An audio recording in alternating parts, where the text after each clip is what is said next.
दोहा की रात में जो हुआ वो सिर्फ एक टैक्टिकल स्ट्राइक नहीं, बहुत से लोग इसे एक गहरा स्ट्रेटेजिक पैगाम समझते हैं।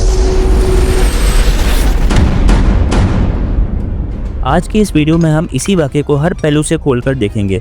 इसराइल का कतर पर हमला सिर्फ हमास लीडरशिप को निशाना बनाना नहीं था, बल्कि वो उस वसी आगाज़ का हिस्सा लगता है जिसे कुछ लोग ग्रेटर इसराइल के नाम से जानते हैं, यानी एक ऐसी स्ट्रेटजी जो बॉर्डर्स, इन्फ्लुएंस और रीजनल डोमिनेंस को दोबारा तफसील से डिफाइन करने की कोशिश करती है। इन्हीं सवालों के जवाब ढूंढने के लिए आप देख रहे हैं ब्लॉग बारबासो।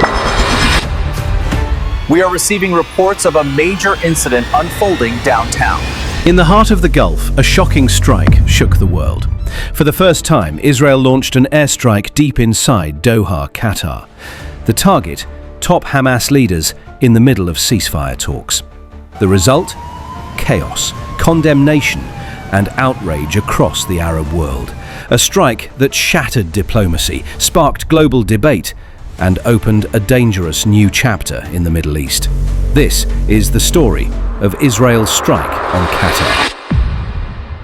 मंगल के दिन इस्राएली फौज ने कतर के दारुल हुकूमत दोहा पर एक हैरानकुन मिसाइल स्ट्राइक की, जिसका निशाना उनके मुताबिक हमास के सीनियर लीडर्स थे। इस्राएली मीडिया ने बताया कि इस ऑपरेशन में 15 इस्राएली फाइटर जेट शामिल हुए और उन्होंने कम से कम 10 गोला बारूद एक ही टारगेट पर फायर किए। हमला दोहा के मशहूर और हाई सिक्योरिटी इलाके वेस्ट बे लगून में हुआ, जो फॉरेन एम्बेसीज, स्कूल्स, सुपरमार्केट और बहुत से रेजिडेंटल कंपाउंड का मरकज है। यहाँ सिर्फ कतरीस ही नहीं बल्कि दुनिया के मुख्तलिफ हिस्सों से आने वाले लोग भी रहते हैं। ये इलाका आमतौर पर सिक्योर समझा जाता है, लेकिन अब मिसाइल स्ट्राइक के बाद पूरी दुनिया की तवज्जो का मरकज बन गया है। उन अफराद में जो निशाना बनाए गए उनमें हमास के सीनियर रहनुमा खलील अल हया और खालिद मिशाल शामिल थे, मगर जो नतीजा सामने आया वो और भी संगीन था। अल हया का बेटा हुमाम और उनका एक टॉप बेट इस हमले में शहीद हो गए। हमास के ऑफिशियल उसामा अल हिंदी ने अल जजीरा को बताया कि अल हया के 3 बॉडीगार्ड से भी राब्ता टूट गया है। उन्होंने कहा, मूवमेंट की लीडरशिप का खून उतना ही कीमती है जितना किसी भी फलस्तीनी बच्चे का। शाम तक कतर ने इस बात की तस्दीक की कि कम से कम एक कतरी सिक्योरिटी ऑफिशियल भी हलाक हुआ है, जबकि दूसरे सिक्योरिटी फोर्सेस मेंबर्स जख्मी हुए हैं। कतर के इंटीरियर मिनिस्ट्री ने कहा कि स्पेशलाइज्ड क्रूज और एक्सप्लोसिव डिवीजन अभी भी टारगेटेड एरियाज को इंस्पेक्ट और सिक्योर कर रहे हैं ताकि कोई और खतरा ना रहे। हमास के मुताबिक इस हमले में कुल 6 अफराद की जान गई। उनमें हुमाम अल हया, एक सीनियर एड, एक कतरी सिक्योरिटी ऑफिसर और 3 लापता बॉडीगार्ड शामिल है। कतर ने इस हमले की सख्त मजम्मत की और इसे बैनुल अक़वामी कानून और अपनी सुवेरेनिटी की खुली खिलाफ वर्जी करार दिया। दुनिया के कई ममालिक और इंटरनेशनल ग्रुप्स ने भी इसराइल के एक्शन पर शदीद तनकीद की।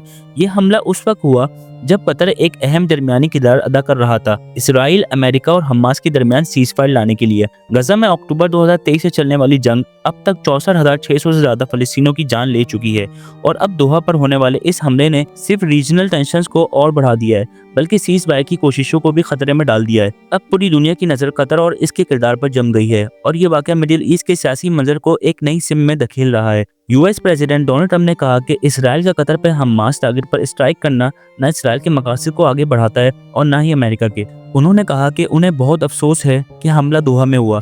ट्रंप ने ट्वीट सोशल मीडिया पर ट्यूसडे को लिखा कि उन्हें यूएस मिलिट्री ने नोटिफाई किया था कि इसराइल दोहा में हमास को निशाना बना रहा है, लेकिन तब तक बहुत देर हो चुकी थी और हमले को रोका नहीं जा सकता था। ट्रंप ने यह भी वाज़ेह किया कि यह फैसला इसराइल के प्राइम मिनिस्टर नेतन्याहू का था, मेरा नहीं। साथ ही उन्होंने कतर को स्ट्रॉन्ग अलाय और दोस्त करार देते हुए तारीफ की। कतर असल में 2012 से हमास की सियासी ब्यूरो का मेजबान रहा है और 7 अक्टूबर के हमलों के बाद से हमास और इसराइल के दरमियान गैर मुस्तकिम गुफ्तगू में सेंट्रल रोल अदा करता रहा है। कतर सिर्फ हमास की सियासी ताल्लुकात में ही नहीं बल्कि अमेरिका का भी करीबी अलाय है। दोहा के बाहर अल उबैद एयर बेस पर तकरीबन 10,000 अमेरिकन ट्रूप्स तैनात हैं। मई में ट्रंप ने ऐलान किया था कि अमेरिका और कतर के दरमियान एक हिस्टोरिक इकोनॉमिक एग्रीमेंट साइन हुआ है, जिसका अंदाजा $1.2 ट्रिलियन लगाया गया है। और इस दोस्ती की मिसाल ये भी दी गई कि कतर ने ट्रंप को $400 मिलियन की कीमत का प्लेन अनकंडीशनल गिफ्ट के तौर पर दिया, जो नए एयरफोर्स 1 यानी यूएस प्रेसिडेंट का रस्मी हवाई जहाज के लिए तैयार किया गया है। इस सब के दरमियान दोहा पर होने वाले इसराइली हमला न सिर्फ रीजनल टेंशंस को बढ़ाता है बल्कि उन सियासी और दोस्ती के रिश्तों को भी खतरे में डाल देता है जो कतर, अमेरिका और मिडिल ईस्ट के दरमियान सालों से तैयार हुए हैं। सिर्फ कतर ही नहीं बल्कि इस हफ्ते 72 घंटों में इसराइल ने 3 दिन के अंदर कतर के अलावा 5 मुल्कों पर स्ट्राइक की। चलिए एक एक करके बताते हैं कि किस तरह इसराइल ग्रेटर इसराइल की तरफ बढ़ रहा है। गजा सिर्फ मंडे और ट्यूसडे में ही 150 अफराद कत्ल और 540 से ज्यादा जख्मी हुए। अक्टूबर 2023 से लेकर अब तक गजा में 64,000 से ज्यादा लोग मर चुके हैं, जिनमें 400 से ज्यादा भूख से। ये जंग अब भी रुकने का नाम नहीं ले रही। लेबनान तीसरी जगह, बेका और हलमल डिस्ट्रिक्ट इसराइल के जेट्स ने स्ट्राइक की, कम से कम 5 अफराद हलाक हो गए। ये सब उस सीज फायर के बावजूद हुआ जो नवंबर में साइन हुआ था। सीरिया, रात के अंधेरे में होम्स और लताकिया में धमाके सुनाई दिए। इसराइल ने एयरफोर्स बेस और मिलिट्री बैरक को निशाना बनाया। दमास्कस ने फौरन ऐलान किया ये उनकी सोवरेनिटी का खुला तनाज़ा है। टुनीसिया, गजा ब्लॉक ए तोड़ने के लिए जो फ्लोटिला तैयार थी उसकी 2 शिप फैमिली बोट और अल्मा पर इसराइली ड्रोन से हमले हुए। दोनों पर आग भड़की लेकिन क्रू महफूज रहा। लेकिन ये एक और मैसेज था कि इसराइल अपनी रीच को रोकने वाला नहीं। यमन, आखिरी निशाना था सेना। एयरपोर्ट और हाउती पोजीशन को फिर से टारगेट किया गया। सिर्फ 1 महीने में दूसरी दफा ये साइट हिट हुई। सवाल ये है असल में इसराइल साबित क्या करना चाहता है? सबसे पहले इसराइल ये दिखाना चाहता है कि वो सिर्फ गजा तक महदूद नहीं है, उसकी मिलिट्री रीच 2000 किलोमीटर दूर तक फैली हुई है। कतर का स्ट्राइक साबित करता है कि अगर हमास या उसके लीडर किसी भी सेफ हेवन में बैठे हैं, इसराइल उन्हें वहां भी टारगेट कर सकता है। ये एक ग्लोबल रीच और डेटरेंस का पैगाम है। इसराइल चाहता है कि हमास और हिजबुल्लाह को ये समझ आ जाए कि उनके लीडरशिप, उनके ऑफिसेस और उनके कंपाउंड्स कहीं भी महफूज नहीं। खलील अल हया का बेटे का कत्ल और बॉडीगार्ड्स की मौत इसी मैसेज का हिस्सा है। लीडरशिप को सेफ रखना मुमकिन नहीं। इसराइल अपनी आवाम को ये साबित करना चाहता है कि अक्टूबर 7, 2023 के बाद जो इज्जत और डेटरेंस उसने खोई थी अब वो वापस ले रहा है।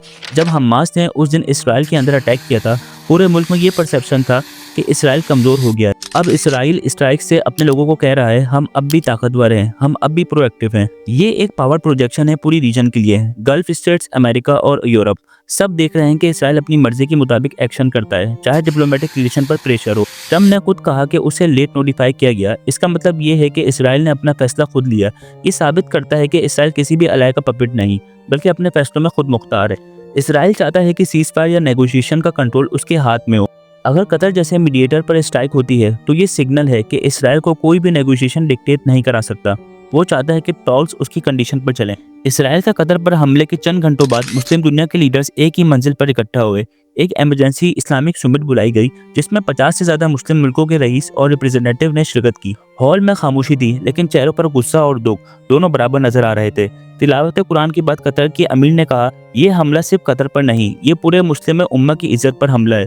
फिर गुफ्तगू शुरू हुई, जज्बाती तकरीरें हुई और आखिरकार एक एलामिया जारी किया गया। इस एलामिया में ये फैसले शामिल थे। इसराइल की दोहा पर हमले को कतर की सारी सरहद और इंटरनेशनल कानून की खुली खिलाफ वर्जी करार दिया गया। गजा में 64,000 से ज्यादा अफराद की शहादत को एक इंसानी फौजिया कहा गया और फौरन सीज फायर का मुतालबा किया गया। मुस्लिम मुल्कों ने घोषणा की कि एक इमरजेंसी ह्यूमैनिटेरियन कॉरिडोर खोला जाएगा जहां से दवाई, खुराक और पानी गजा के लोगों तक पहुंचा सकें। यूएन और इंटरनेशनल कोर्ट्स में इसराइल के खिलाफ केस उठाने के लिए एक ज्वाइंट डिप्लोमेटिक कमेटी बनाई गई। तुर्की, ईरान और पाकिस्तान ने इसराइल के खिलाफ इकोनॉमिक और ट्रेड बाइकॉट की तजवीज़ पेश की। और आखिरी पैगाम ये था, अगर इसराइल की एग्रेशन जारी रही तो मुस्लिम मुल्कों का एक कलेक्टिव डिफेंस प्लान तैयार किया जाएगा। दोहा में अरब इस्लामी सुमिट ने इसराइल की कतर पर हमले की शदीद मजम्मत की और कहा कि ये सिर्फ कतर नहीं बल्कि तमाम अरब और इस्लामी ममालिक पर हमला है। सुमिट ने कतर के साथ मुकम्मल यकजहती का इजहार किया और फलस्तीन के मुस्तकिल रियासत बनाने की डिमांड दोबारा की।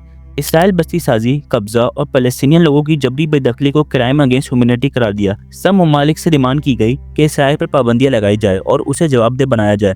दोहा की स्ट्राइक ने दुनिया को एक नया सिग्नल दिया है। मिडिल ईस्ट अब एक नए दौर में दाखिल हो रहा है। ये सिर्फ एक फौजी ऑपरेशन नहीं बल्कि एक स्ट्रेटेजिक चेस मूव था जिसका असर डिप्लोमेसी, अलायंसेस और पूरे रीजन की पॉलिटिक्स पर होगा। कतर जो अब तक एक मीडिएटर था खुद बैटलफील्ड का हिस्सा बन गया है और जब मीडिएटर टारगेट बनते हैं तो इसका मतलब है कि कॉन्फ्लिक्ट सिर्फ गजा की सरहदों तक महदूद नहीं रहेगा। सवाल अब ये है, क्या मुस्लिम उम्मा वाकई अपने इलामिये पर अमल करेगी? क्या वो एक यूनाइटेड फ्रंट बना पाएगी या फिर ये स्ट्राइक इसराइल की स्ट्रेटेजी को और मजबूत कर देगा? अगर वीडियो पसंद आए तो वीडियो को लाइक करें, शेयर करें और कमेंट्स में अपनी राय जरूर दें। तब तक के लिए अल्लाह हाफिज।